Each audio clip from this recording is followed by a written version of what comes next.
Encore une fois, la paix, bon Dieu, avec nous. Nous pourrons faire la lecture de la parole de Dieu dans Josué chapitre 11, versets 1er à 23. Josué chapitre 11, versets 1er à 23.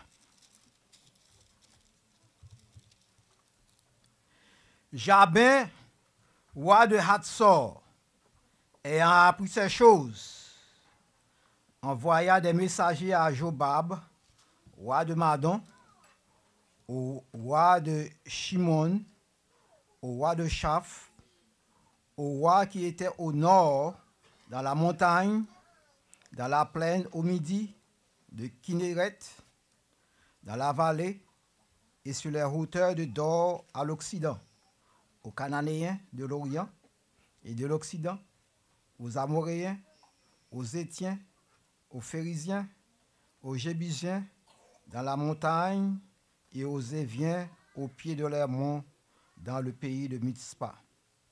Ils sortirent, eux et toutes leurs armées, avec eux, formant un peuple innombrable, comme le sable qui est sur le bord de la mer, ayant des chevaux et des chars en très grande quantité.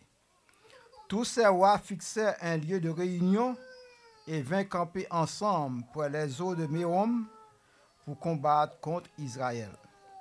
L'Éternel dit à Josué, ne les crains point, car demain, à ce moment-ci, je les livrerai tous frappés devant Israël. Tu couperas les jarrets à leurs chevaux, et tu brûleras au feu leurs chars. Josué, avec tous ces gens de guerre, arriva subitement sur eux près les eaux de Mérom, et ils se précipitèrent au milieu d'eux. L'Éternel les livra entre les mains d'Israël, ils les battirent et poursuivirent jusqu'à Sidon la Grande, jusqu'à Misréphoth, Maïm, et jusqu'à la vallée de Mispa, vers l'Occident. Ils les battirent sans en laisser échapper aucun. Josué les traita comme l'Éternel lui avait dit. Il coupa les jarrets à leurs chevaux et il brûla leurs chars au feu. À son retour, et dans le même temps, Josué prit Hatzor et frappa son roi avec l'épée. Hatzor était autrefois la principale ville de tous ces royaumes. On frappa du tranchant de l'épée et l'on dévora par interdit tous ceux qui se trouvaient, et il ne resta rien de ceux qui respiraient, et l'on mit le feu à Hatzor. Josué prit aussi toutes les villes de ses rois et tous leurs rois, et il les frappa du tranchant de l'épée, il les dévora par interdit, comme l'avait ordonné Moïse, serviteur de l'Éternel. Mais Israël ne brûla aucune des villes situées sur les collines, à l'exception seulement de Hatzor, qui fut brûlée par Josué.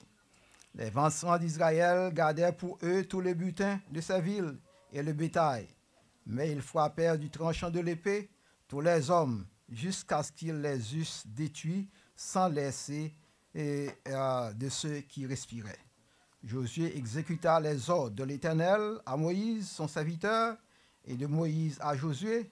Il négligea rien de tout ce que l'Éternel avait ordonné à Moïse. C'est ainsi que Josué s'empara de tout ce pays, de la montagne, de tout le Midi, de tout le pays de Gozen, de la vallée, de la plaine, de la montagne d'Israël et de ses vallées, depuis la montagne de Nu qui s'élève vers Séhir jusqu'à Baal-Gad dans la vallée de Liban, au pied de la montagne d'Hermon. Il prit tous leurs rois, il les frappa et les fit mourir. La guerre que soutint Josué contre tous ces rois fut de longue durée. Il n'y eut aucune ville qui fit la paix avec les enfants d'Israël, excepté Gabaon, habité par les Éviens. Il les prit toutes en combattant. Car l'Éternel permit que ces peuples s'obstinassent à faire la guerre contre Israël, afin qu'Israël les dévora par interdit, sans qu'il eût pour eux de miséricorde, et qu'il les détruisit comme l'Éternel l'avait ordonné à Moïse. Dans le même temps, Josué se mit en marche, et il extermina les Anakim de la montagne d'Hébron, de Débir, d'Anab, de toute la montagne de Juda et de toute la montagne d'Israël. Josué les dévora par interdit avec les villes. Il ne resta point d'Anakim dans le pays des enfants d'Israël. Il n'en resta qu'à Gaza, à Gad et à Asdod. Josué s'empara donc de tout le pays, selon tout ce que l'Éternel avait dit à Moïse. Et Josué le donna en héritage à Israël, à chacun sa portion, d'après leur tribu, puis le pays fut en repos et sans guerre. Que le Seigneur a béni lecture ça pour édification d'âme chacun de nous.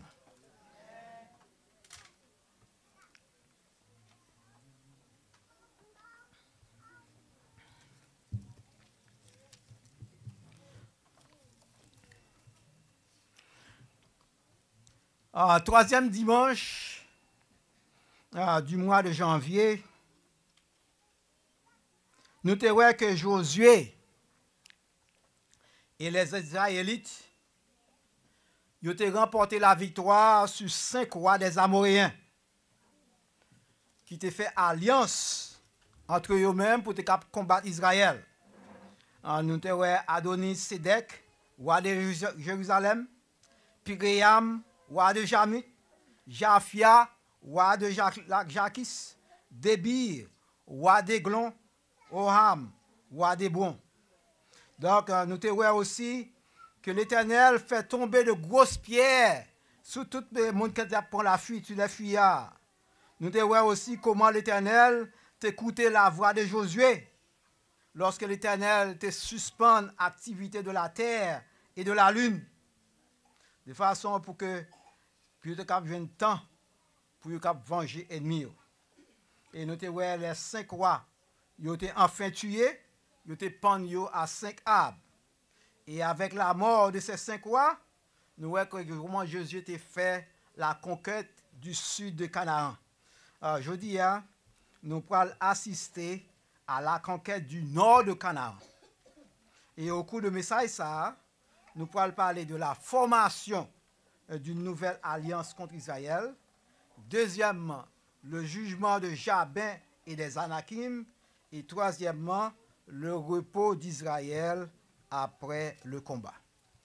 Donc ça, c'est une série d'études que nous avons fait dans le livre de Josué jusqu'à ce que nous terminions. Premièrement, nous allons voir la formation d'une nouvelle alliance contre Israël.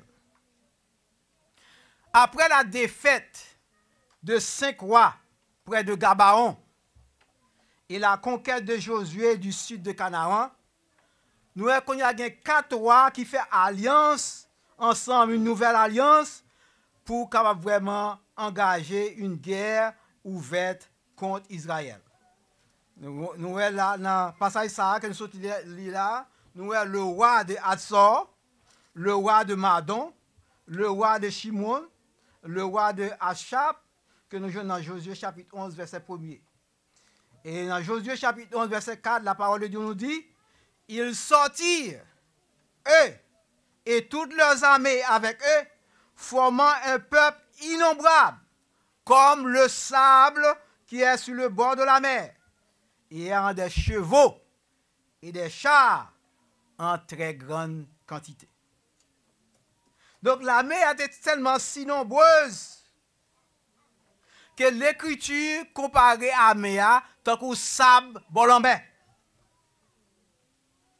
Il y a un historien juif, le Joseph, qui rapportait que cette armée, l'armée de ces 4 rois ligués contre Israël, était de 300 000 hommes de pied, 10 000 cavaliers, 20 000 chariots de guerre. Et tout roi qui liguaient contre Israël, ils ont été assemblés près des eaux de Méron, que nous joignons dans Josué, chapitre 11, verset 5. Josué, devant toute grande multitude qui vient attaquer comme le sable de la mer, Josué était sans doute effrayé en tant qu'homme. À la nouvelle que Jabin a marché sous lui avec toute armée, Josué était senti la peur. C'est peut-être ça. Nous voyons la parole de Dieu, bon Dieu, rassurer Josué. C'est pour ça que nous lisons dans Josué chapitre 11, verset 6, qui ça, l'Éternel dit, l'Éternel a dit à Josué, ne les crains point, car demain, à ce moment-ci, je les livrerai tous frappés devant Israël. Tu couperas les jarrets à leurs chevaux et tu brûleras au feu leurs chars. Mes bien-aimés, qu'importe la puissance de l'armée, la puissance de Dieu est avec le peuple. Et puisque la puissance de Dieu est avec le peuple, donc le peuple a pour remporter la victoire quand même. C'est pour ça que l'apôtre Paul dit, dans Romains 8, verset 31, si Dieu est pour nous, qui sera contre nous? Nous n'avons pas besoin de craindre puissance ennemie. Nous n'avons pas besoin de craindre puissance diable lorsque bon Dieu est avec nous. C'est ça que nous besoin de connaître. Est-ce que bon Dieu est avec nous dans la bataille là? Si bon Dieu n'est pas avec nous dans la bataille là, quel que soit l'effort que nous faisons, c'est en vain. Mais si bon Dieu est avec nous dans le travail là, quelle que soit la puissance ennemie, nous allons remporter la victoire quand même. C'est pour ça que le psalmiste dit, dans Psaume 91, verset 7, que 1000 hommes tombent à ton côté et 10 000 à ta droite, tu ne seras pas atteint. Nous ne pouvons pas effrayer par puissance ennemie. Même Jean, Josué, suivant l'ordre de l'Éternel, t'es coupé jarret de chevaux et t'es brûlé chariot. Au nom de l'Éternel, nous avons pour tailler l'ennemi en pièces. C'est pour ça que nous sommes dans Psaume 118, verset 10.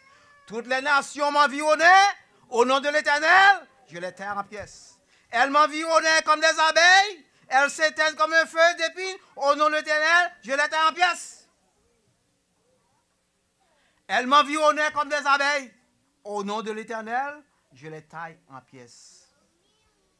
Elles s'éteignent comme un feu d'épine. Au nom de l'Éternel, je les taille en pièces. Donc, force ça, ceux qui ont été comptés, ils ont été détruits par Josué sur l'ordre de l'Éternel. Je vous dis, il y a plus de monde qui a compté sur propre force par eux. Sur propre capacité économique, sur propre capacité intellectuelle. Nous avons besoin de compter sur Jésus. Car c'est Jésus seul qui a donné la victoire. Devant l'ennemi qui est en face de nous. Nous ne pouvons pas remporter la victoire sur eux. Mais si nous comptons sur Jésus, nous pouvons remporter la victoire. Le combat de ces rois sous la conduite de Jabin contre Israël nous fait penser au dernier combat des armées du monde conduit par Satan contre Christ à la bataille d'Armageddon. La plaine de Jizréel ou de Megiddo au sud-ouest des eaux de Méron. Dans l'Apocalypse chapitre 16, verset 30, en lisant Apocalypse, lorsque nous appelons passage ça fait nous penser à la dernière bataille ça, qui vient pour livrer. Alors que Satan, le diable, va rassembler toutes les armées pour combattre avec Jésus-Christ. Donc, que nous joignons Apocalypse chapitre 16. Apocalypse chapitre 16, versets 13, 14 et 16. Apocalypse chapitre 16, verset 13. Et je vis sortir de la bouche du dragon et de la bouche de la bête et de la bouche du faux prophète. Nous, même gens que bon Dieu, ça les Trinité. Le Père, le Fils et le Saint-Esprit, dans Satan, il y a une Trinité aussi. Le dragon, la bête et le faux prophète. Parce que Satan toujours là à imiter mon Dieu. Et je vis sortir de la bouche du dragon et de la bouche de la bête et de la bouche du faux prophète 3 esprits impurs semblables à des grenouilles. Car ce sont des esprits de démons qui font des prodiges et qui vont vers les rois de toute la terre afin de les rassembler pour le grand combat du grand jour tout-puissant. Verset 16, ils les rassemblèrent dans le lieu appelé en hébreu Armageddon. C'est la bataille d'Armageddon. C'est la dernière grande bataille que le Satan va rassembler toute armée dans le monde entier pour combattre contre Jésus-Christ. Quand il y en a parlé le jugement de Jabin et des Anakim. Le nom Jabin signifie le sage ou l'intelligent. Bien que monsieur prononce ça, Jabin le sage intelligent, mais pas un seul monde qui sage que c'est bon Dieu. Pas de personne qui est intelligent, c'est le monde qui a cherché bon Dieu qui est intelligent. Car c'était le titre officiel des rois de Canaan qui étaient régnés dans l'époque là. Donc nous voyons que Israël était détruit à Tsor, la capitale des nations, selon le commandement de Moïse, que nous joignons dans Josué chapitre 11, verset 10 et verset 11. Josué chapitre 11, verset 10 et verset 11.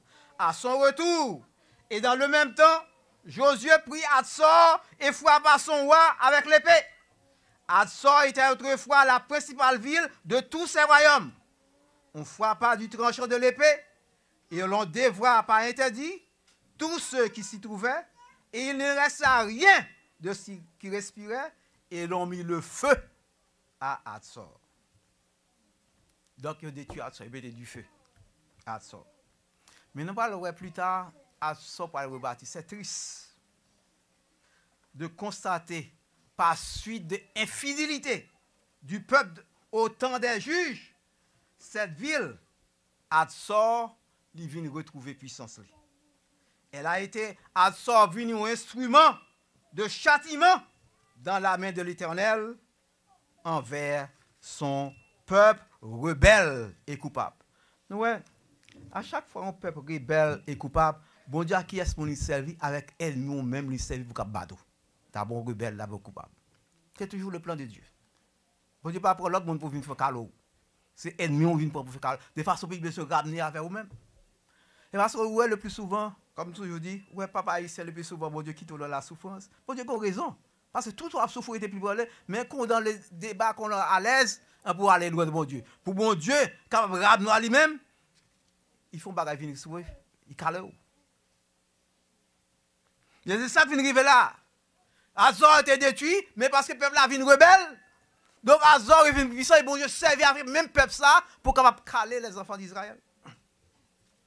On regarde dans Juge chapitre 4 verset 1 à 3. Juge chapitre 4 verset 1 à 3.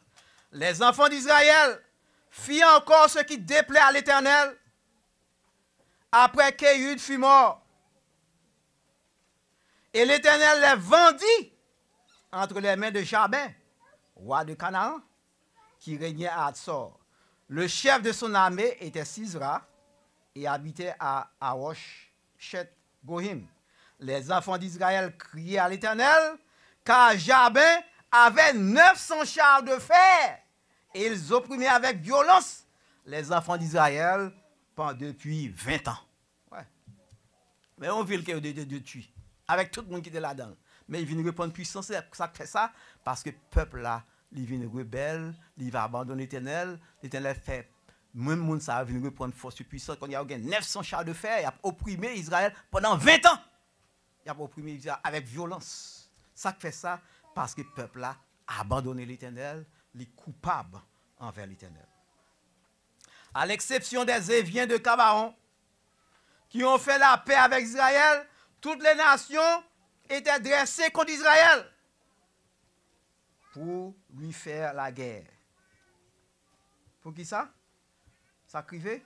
Ils ont été endurcis afin que la parole de l'Éternel à Moïse s'accomplisse. Ouais. De façon pour que le peuple, ça, pour Josué avec armée capable de détruire le peuple, ça, la parole de Dieu vous dit, bon Dieu endurci cœur pour ne pas faire alliance avec eux, à l'exception de Gabaon. Bon Dieu, c'est même qui endurci cœur, de façon parce que si on fait alliance avec Josué, il y a pas épargné, mais de façon pour ne pas faire alliance avec Josué, parce que bon Dieu a besoin de Dieu, bon Dieu endurci cœur. Quand nous sommes capables de dire comme ça, nous sommes capables de dire c'est son injustice de la part de l'Éternel.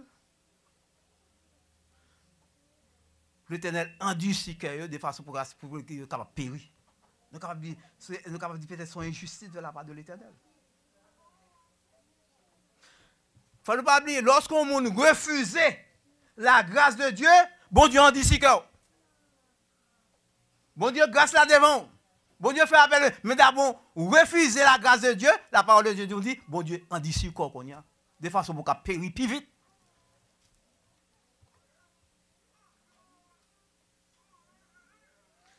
Tel était le cas de Pharaon, que nous jouons dans Exode chapitre 7, verset 3 et verset 4, qui ça la parole de Dieu nous dit. Et moi, c'est l'Éternel qui a parlé, oui. Et moi, j'endurcirai le cœur de Pharaon, et je multiplierai mes signes et mes miracles dans le pays d'Égypte. Pharaon ne vous écoutera point, je mettrai ma main sur l'Égypte, et je ferai sortir du pays d'Égypte mes armées, mon peuple, les enfants d'Israël, par de grands jugements. Parce que l'Éternel déjà ouais position de Pharaon, mais pas écouter lui, mais parce que l'Éternel déjà ouais position de Pharaon, il a dit si qu'elle de façon pour ça besoin faire pour le faire.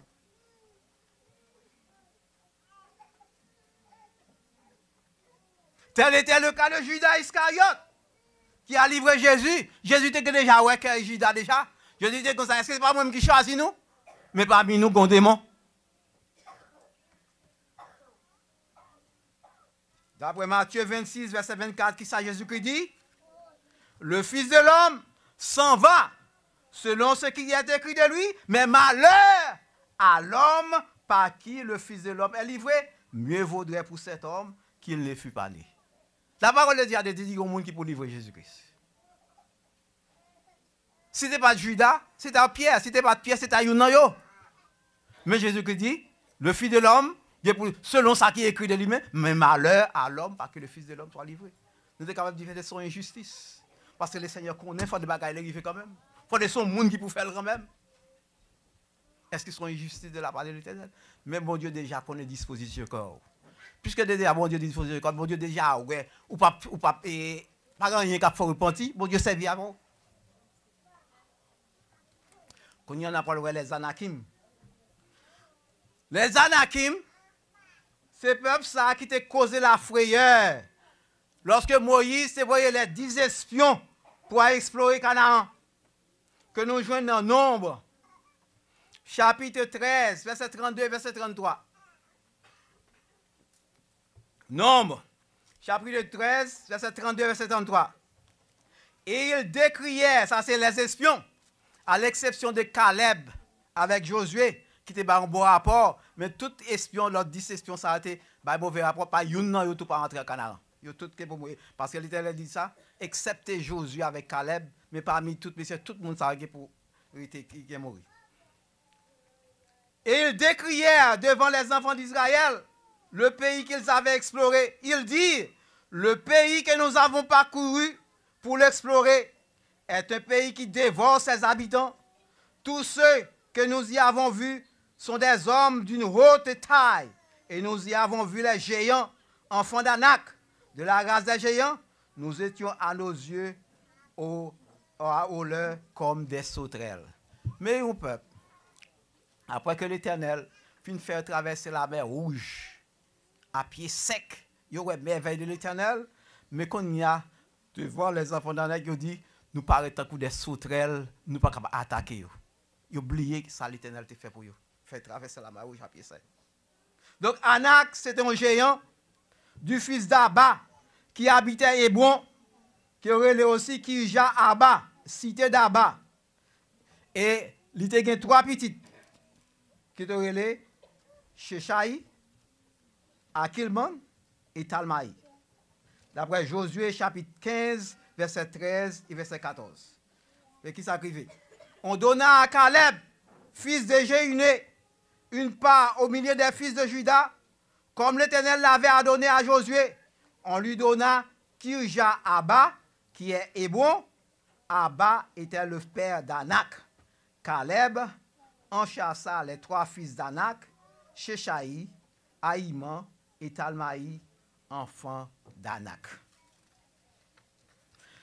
Anak lui typifiait Satan et sa puissance, tandis que ses 3 fils typifiait la convoitise des yeux, la convoitise de la chair et l'orgueil de la vie que nous jouons dans 1 Jean chapitre 2 verset 16.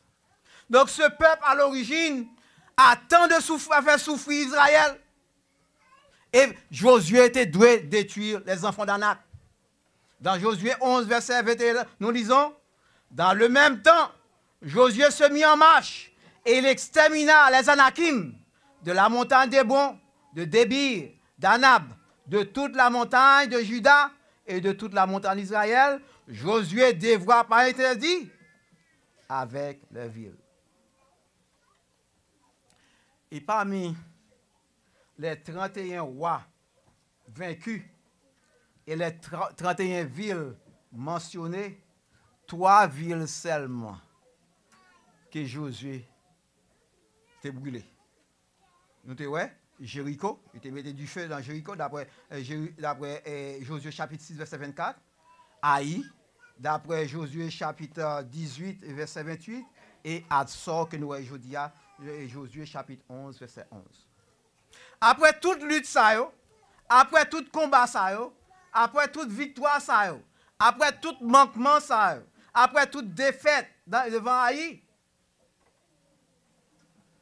nous lisons à la fin du chapitre 11 une note très encourageante.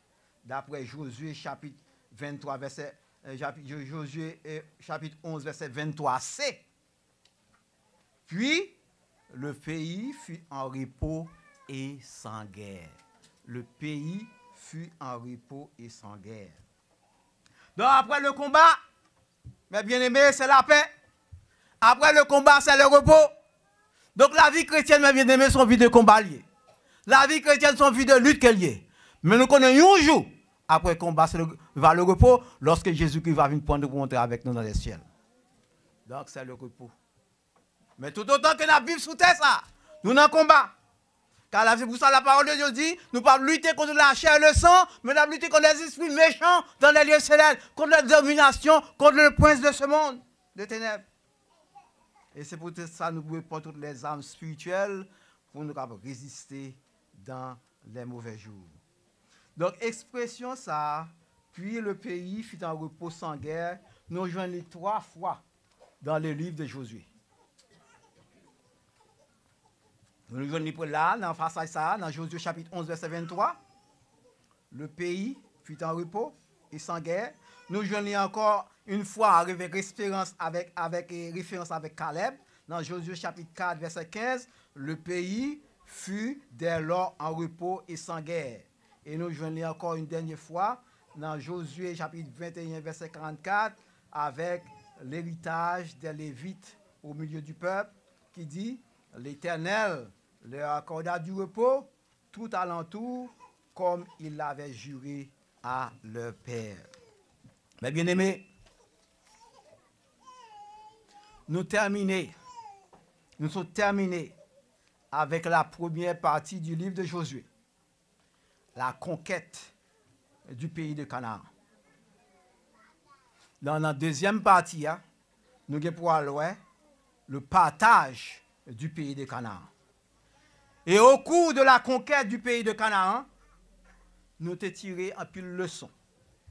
Parmi lesquelles, leçons que nous tirons, nous voyons premièrement, bon Dieu a aidé nous dans le combat, mais nous devons personnellement engager nous dans le combat. Bon Dieu a combattre avec nous si nous combattons avec bon Dieu. L'Éternel va avec nous si nous avec l'Éternel. Et deuxièmement, leçon que nous tirons, la victoire dans une bataille ne garantit pas la victoire de la guerre. Donc le fait que vous gagnez une bataille, ça ne veut pas dire que vous gagnez la guerre à pourtant. La défaite dans une bataille n'entraîne pas la perte d'une guerre. Le fait que vous perdiez une bataille, ça ne veut pas dire que vous perdiez la guerre là. Troisièmement, la cause d'une défaite doit être recherchée dans la prière. Lorsque vous gagnez pour une défaite, vous devez chercher cause là dans la prière. Et quatrième leçon que nous apprenons dans la conquête de Canaan, la parole de Dieu et la prière sont les deux armes offensives du chrétien. C'est deux armes offensives qui viennent pour combattre l'ennemi, c'est la parole de Dieu et la prière. Et cinquièmement, la leçon que nous apprenons dans la conquête de Canaan, Dieu nous demande de combattre contre nos ennemis et de ne pas faire alliance avec eux. Bon Dieu demande de nous combattre les ennemis, mais pour ne pas faire alliance avec eux. Mes frères et sœurs, chers amis, mes frères et sœurs, sœur et Christ lui-même l'a vaincu ennemis, mais maintenant, il revient à nous-mêmes pour nous remporter la victoire chaque jour sur nos ennemis. Que le Seigneur a fait de la grâce.